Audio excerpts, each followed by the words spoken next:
وبالآيات بالذات عظيم الصفات سميع الصفات قبيل الشان جليل القدر يا رفيع الصدر مطاع الأمر جليل البرهان فخيم الاسم غزير العلم وسيع القلب قصير الغفران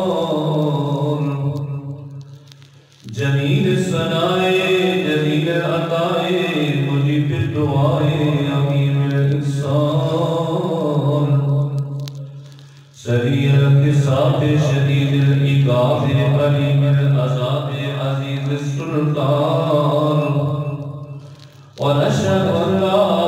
إله إلا الله وحده لا شريك له في الخلق والأمر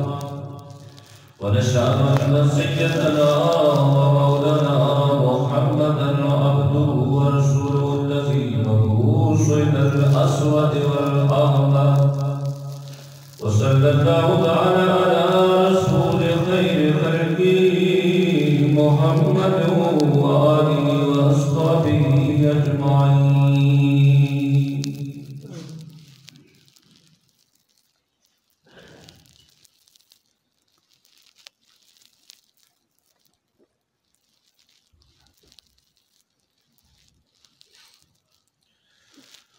الحمد لله نحمده ونستعينه ونستغفره ونؤمن به ونتوكل عليه ونعوذ بالله من شرور أنفسنا ومن سيئات أعمالنا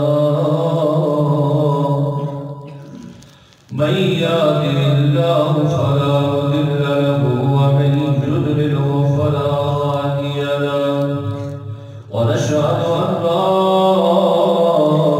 إله إلا الله وحده لا شريك له ونشهد أن سيدنا ومولانا محمدا عبده ورسوله أما بعد فأعوذ بالله من الشيطان الرجيم بسم الله الرحمن الرحيم إن الله وملائكته يصلون على النبي يا